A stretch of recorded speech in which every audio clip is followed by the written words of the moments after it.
तो कृष्णा बाल विद्या मंदिर इंटर कॉलेज मंगपुरा के यूट्यूब चैनल पर आपका स्वागत है।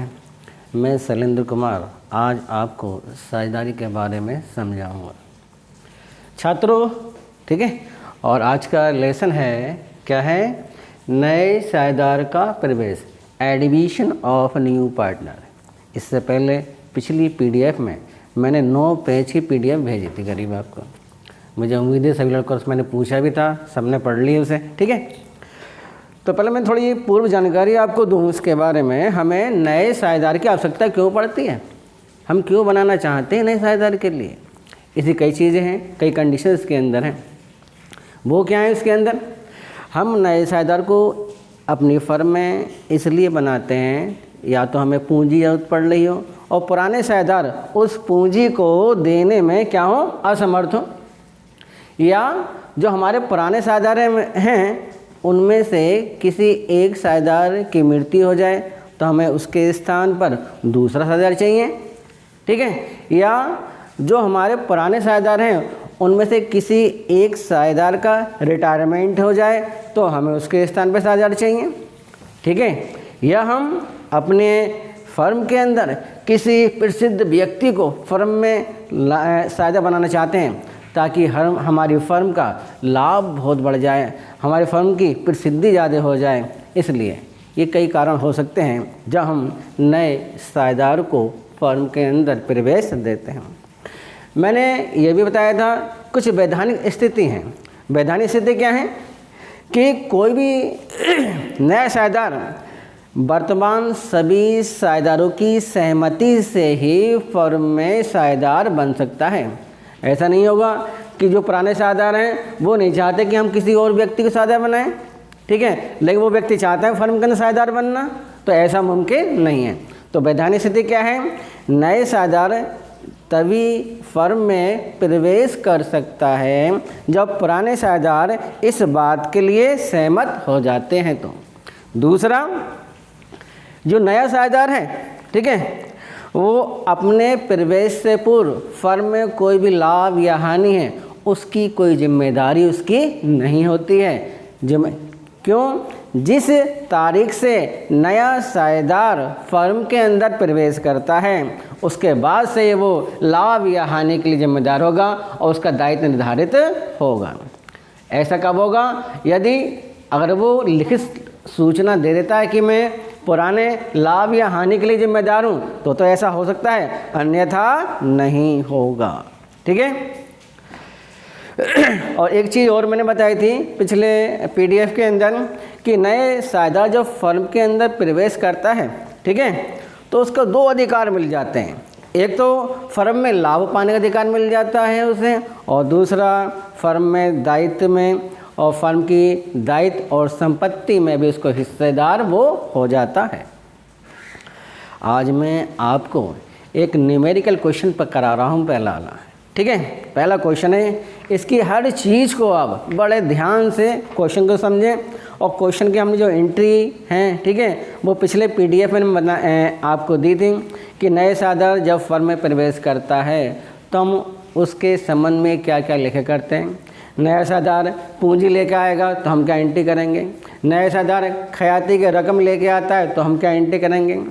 अगर नए साझेदार के समय हमारी संपत्तियों के मूल्य में कमी या वृद्धि होती है तो हम क्या एंट्री करते हैं, ठीक है। हमारे दायित्व के मूल्य में कमी और वृद्धि होती है तो हम क्या एंट्री उसके लिए करते हैं, ठीक है। और उसके बाद क्या करते हैं, हम संपत्तियों के पुनर्मूल्यांकन के हम क्या करते हैं, एक पुनर्मूल्यांकन खाता, जिसे इंग्लिश में कहते हैं, क्या कहते हैं, रीवैल्यूएशन अकाउंट कहते हैं, हम वो बनाते हैं। वो बनाने के बाद उसका जो लाभ या हानि होती है वो पुराने साझेदार के अंदर पुराने अनुपात में बांट दिया जाता है, क्योंकि ये जो लाभ या हानि होगी ये पहले की होती है, नए साझेदार का इससे कोई मतलब नहीं होता है। इसलिए जो पुनर्मूल्यांकन खाते का लाभ या हानि होती है वो पुराने साझेदारों के पुराने अनुपात में ही बांटा जाता है, ठीक है। चलिए आज हम पहला क्वेश्चन करते हैं क्रियात्मक वाला। और क्वेश्चन देखिए इस प्रकार है। क्वेश्चन क्या है, x, ठीक है, एक्स तथा वाई एक फर्म में साझेदार हैं जो लाभ हानि का 2:1 के अनुपात में वितरण करते हैं। 31 मार्च 2016 को उनका चिट्ठा निम्नवत है। चिट्ठा मतलब आर्थिक चिट्ठा मतलब बैलेंस शीट। देखिए दायित्व हैं इनके, पूंजी एक्स की 40,000 थी और वाई की कितनी है 30,000। सामान्य संचय कितना है 24,000। लेनदार कितने के हैं 16,000 के, ठीक है। और संपत्ति को देखें तो फ्री होल्ड संपत्ति कितने की है 20,000 रुपये की। फर्नीचर कितने का है 6,000 रुपये का। रहतिया 12,000 रुपये का। देनदार 60,000 रुपये के हैं। रोकड़ 12,000 रुपये की है।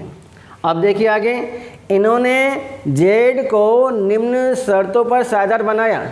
पुराने साझेदार कौन कौन से हैं एक्स और वाई हैं, उन्होंने जेड को साझेदार बनाया है। तो जेड कौन है नया साझेदार है, ठीक है ना। जेड नंबर 1 देखें, जेड 21,000 रुपये लाएगा जिसमें 9,000 रुपये उसके हिस्से की खयाती के रूप में माने जाएंगे। इसका मतलब क्या हुआ 21,000 में से 9,000 घट कितने हो जाए 12,000, तो 12,000 उसकी पूंजी हो गई और 9,000 क्या हो गया उसकी खयाती हो गई। फिर वे फर्म में 1/4 भाग लाभ पाने का अधिकारी होगा। और नंबर 3 है सामान्य संचय का 50% अप्राप्य एवं संदिग्ध ऋणों के लिए संचय के रूप में रहेगा। नंबर 4 है फर्नीचर पर 5% से हिरास का प्रावधान करना है। और लास्ट है रहतिया का मूल्यांकन 10,500 रुपये करना है, ठीक है। और कैसे कर रहे हैं आवश्यक खाते बनाइए।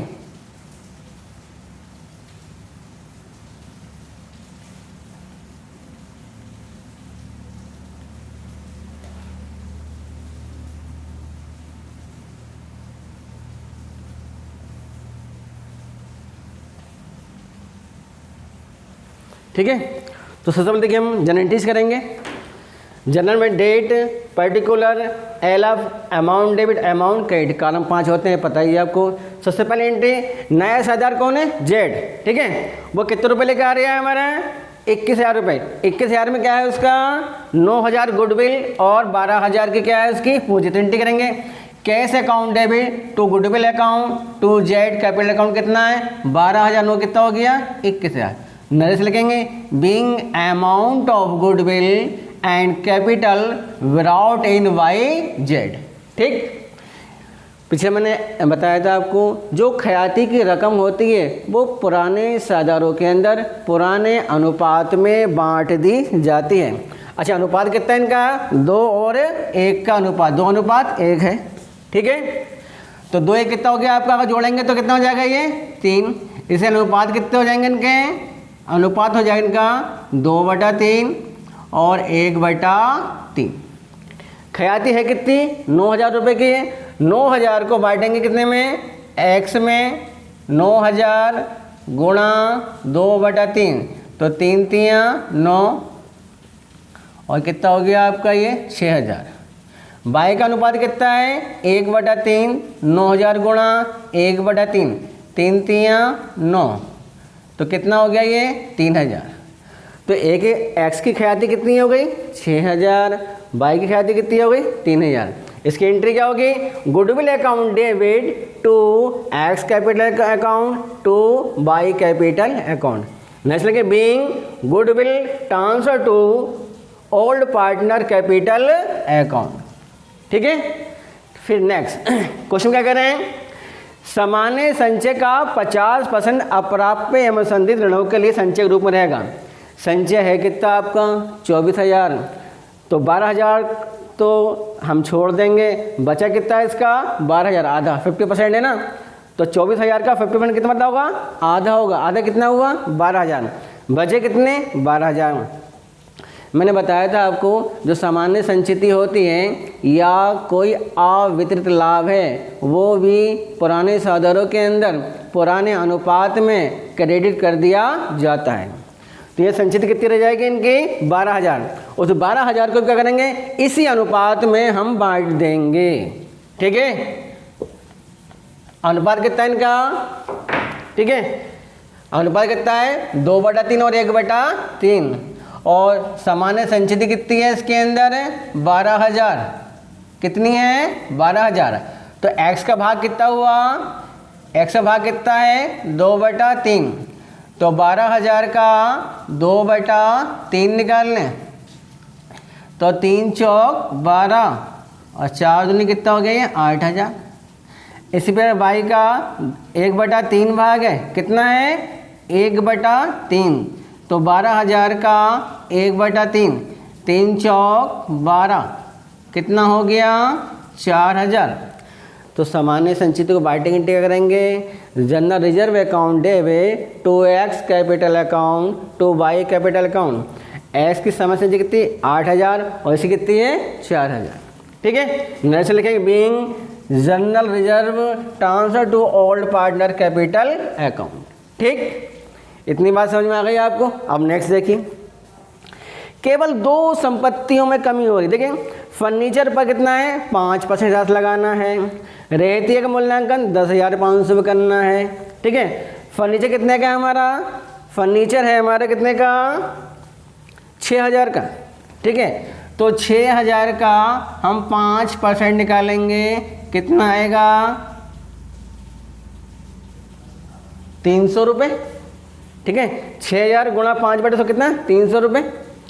और दूसरा रहतिया कितने का हमारा 10,500 का। रहतिया पहले कितने का था 12,000 का, अब कितने का है 10,500 का। कितने की कमी हो रही है इसके अंदर बताइए, इसे कमी कितने की हो रही है,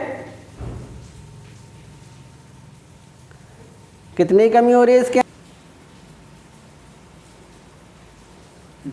तो फर्नीचर 300 रुपये और स्टॉक 1500, कुल हानि 1,800 रुपये की। इसकी एंट्री क्या होगी, revaluation account debit to furniture account to stock account. Next के बीइंग एसेट्स डेप्रिसिएट, मतलब संपत्तियों में कमी की गई।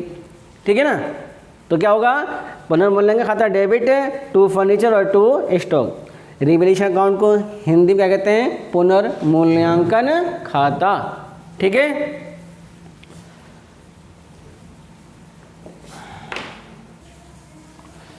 अब इसके अंदर हम सबसे पहला खाता कौन सा बनाएंगे, रीवैल्यूएशन अकाउंट। ठीक है, इसको हिंदी क्या बोलते हैं पुनर्मूल्यांकन खाता। इसके अंदर जो संपत्तियों में कमी होती है उनको रीवैल्यूएशन अकाउंट के डेबिट में लगते हैं और वृद्धि होती तो क्रेडिट के अंदर। अभी हमने देखा इसके अंदर क्या है, केवल 2 संपत्तियों में कमी हो रही है। एक तो फर्नीचर में कितने की है 300 रुपये की, और स्टॉक में कितने की कमी है 1500 की। इसके अलावा तो कुछ नहीं है। इसका योग कितना हो गया 1,800 रुपये की। क्रेडिट में कोई अमाउंट नहीं, इसका मतलब हानि कितने की हो रही है हमें इसके अंदर 1,800 रुपये की हो रही है। इस हानि को भी हम क्या करेंगे इसी अनुपात में बांटेंगे। किस अनुपात में 2/3 में और 1/3 में। एक्स का कितना है 2/3 और वाई का अनुपात कितना है 1/3। हानि कितनी 1,800 थी, 1,800 का 2/3 कितना आएगा 3 6 18 और छेदनी कितना हो जाएगा 1,200 रुपये। और बाई की बात करें तो बाई का अनुपात कितना है 1/3, तो 3 6 18 इसका कितना आएगा 600 रुपये। तो ये हानि पुराने साझेदारों के अंदर उनके पुराने अनुपात में बांट दी जाएगी। वाई एक्स कैपिटल 1,200 रुपये और वाई कैपिटल कितना 600 रुपये। इसके बाद दूसरे खाते बनाते हैं पार्टनर्स कैपिटल अकाउंट। ठीक है, कौन सा खाता बनाएंगे साझेदारों के पूंजी खाते। एक सबसे पहले लिखते हैं बाय बैलेंस बीडी। इसमें क्या लिखते हैं जो उनकी पुरानी पूंजी है। एक्स की पूंजी 40,000 है, बाई की पूंजी कितनी है 30,000 है। लिखेंगे शेष आगे लाए बाय बैलेंस बीडी 40,000 और 30,000। नए साझेदार कितने रुपये लेके आ रही है 12,000, तो क्या लिखेंगे बाई कैश अकाउंट कितना 12,000 रुपये।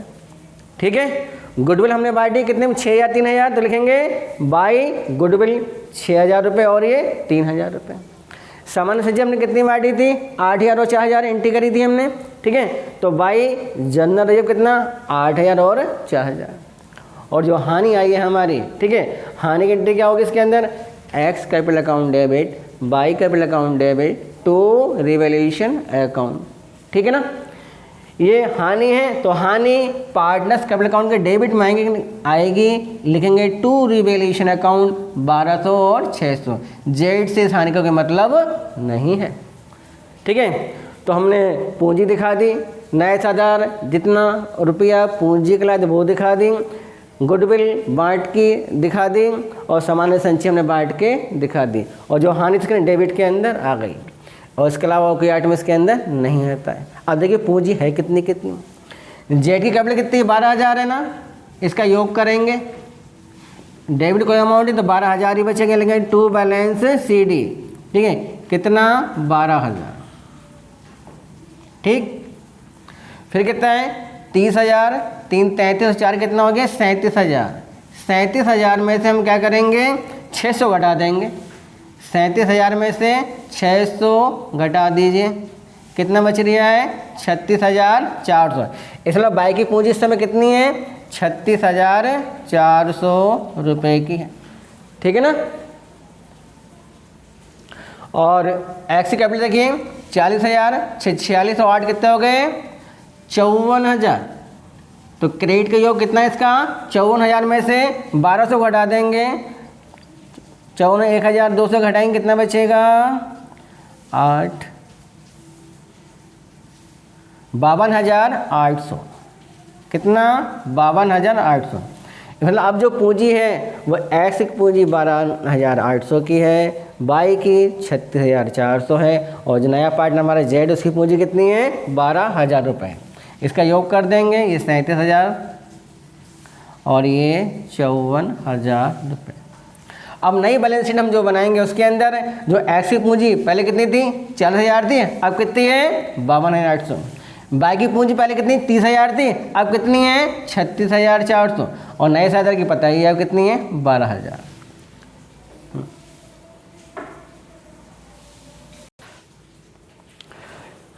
तो पूंजी पार्टनर्स कैपिटल अकाउंट के बाद हम क्या बनाएंगे बैलेंस शीट, मतलब आर्थिक चिट्ठा। ठीक है, तो लिखें balance sheet as on date क्या इसके अंदर 1 अप्रैल 2016 को। ठीक है, सबसे पहले बात करते हैं लायबिलिटीज की। ठीक है, और लायबिलिटी में क्या आता है पूंजी ऐसे कितनी है 52,800, बाई की 36,400 और जेड की 12,000। तो लिखेंगे कैपिटल। ठीक है, कैपिटल अकाउंट एक्स 52,800, बाई 36,400 और जेड के कितने हैं 12,000, योग 1,01,200। और फिर देखिए लेनदार कितने के 16,000 के, लेनदार के मूल्य में ना कमी हो रही है ना वृद्धि, तो लेनदार ऐसे ही 16,000 लिख दिए जाएंगे। नेक्स्ट देखिए इसमें कितना सामान्य संचय कितना था हमारा 24,000 रुपये का था, इसका 50% में रोक दिया है, बचा कितना हमारा 12,000। ठीक है, तो लिखेंगे provision for bad and doubtful debt कितने का हमारा 12,000 रुपये का। ठीक, तो लायबिलिटीज के अंदर पूंजी आ गई, लेनदार आ गए, और जो सामान्य संचय था वो राशि इसके अंदर आ गई। अब बात करते हैं कहते हैं एसेट्स की।